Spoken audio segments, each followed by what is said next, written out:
जीजा जी का होटल है। बाप रे, अरे दादा रे। दूसरे देश से आया हुआ हथकंडा टॉमी के इलाके में आ गया होता है। रोम रोम भाइयों, सिस्टम पार देंगे। साला ये इतना बड़ा होता है कि भूसे के ढेर से सुट्टा फूकने लगता है। हथकंडा का आतंक पूरे शहर में फैला हुआ था। हाय दैया, मार डाला रे। तभी राजा टॉमी को उसे पकड़ने के लिए बुलाता है। अरे बड़ा कमजोर लेग पीस है। अच्छा, और उसके बदले में अपनी बेटी से शादी कराने को बोल देता है। हम्बा हम्बा रम्बा रम्बा कम्बा कम्बा। आलम जानम। अरे ये सुन टॉमी रंडवा जाता है और अपनी छोटी सी छुरी लेकर उससे लड़ने चल देता है। मंजिल का भुला कर जिया तो क्या जिया। तभी वहाँ हथकंडा आ जाता है। जय हिंद दोस्तों। ससुर। ये देख टॉमी कोहड़े में घुस जाता है। क्या बात है सर। इतने में हथकंडा कोहड़े के साथ इसे भी पेलने वाला था। बच गया साला। साला हथकंडा टॉमी को निपटाने पे लगा होता है। अब तू गया बेटा। तभी टॉमी अपनी छोटी छुरी से इसका कपड़ा फाड़ देता है और उसी फटे को सिलकर हथकंडा को घूम घूम कर बांध देता है। ये क्या हो गया? ये क्या सुन रहा हूँ मैं? हे करे भाई, हे करे। तभी ये लोग हथकंडा की शक्तियों का गलत इस्तेमाल करने लगते हैं। हे प्रभु, हे प्रभु। ये खरगोश अंडरग्राउंड होकर गाजर को सेक रहा था, क्योंकि कच्ची खाने से उसे सर्दी जुकाम जो हो गया है। तभी आदमी आता है और 2 नल को बिल में घुसेड़ देता है। लेकिन तभी खरगोश नाल के अंदर से हाथ निकालकर उसकी नाक पर नमक मसाला डाल देता है और खींच लेता है।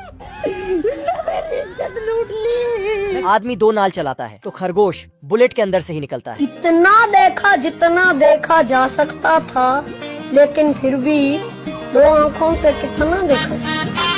हाय हाय हाय। और फिर बबलगम चबाकर 2 नाल पर लगा देता है। आदमी गन चलाता है, लेकिन वही बैलून में पैक हो चुका है। खरगोश फूंक मारता है, जिससे वे पहाड़ी से नीचे गिरने लगता है। तो आदमी फूंक मारकर ऊपर आने की कोशिश करता है तो खरगोश बैलून को ही फोड़ देता है।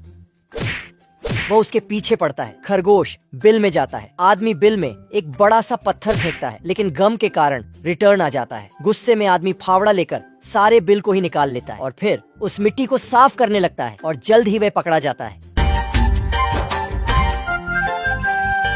भेड़िया चाय पीते पीते भाग रहा था और सभी कुत्ते उसके पीछे होते हैं। वह एक खोखले तने में छुप जाता है। कुत्ता इधर से हाथ डालता है तो भेड़िया कुत्ते का ग्लव्स से पहनकर उस तरफ से हाथ निकालता। कुत्ता कंफ्यूज होता है कि साला मेरा हाथ इतना लंबा कैसे हो गया। नहीं सारुण, यहाँ कुछ तो गड़बड़ है। जरूर कोई ना कोई गड़बड़। तभी बोगन निकालता है और तने में अपना हाथ डालकर और दूसरे हाथ में गोली चला देता है। दोस्तों, मुझसे गलती हो गई। मैं लोमड़ी को भेड़िया समझ लिया, दरअसल ये लोमड़ी है। तभी एक कुत्ता झोलिया लेकर ताव में आता है।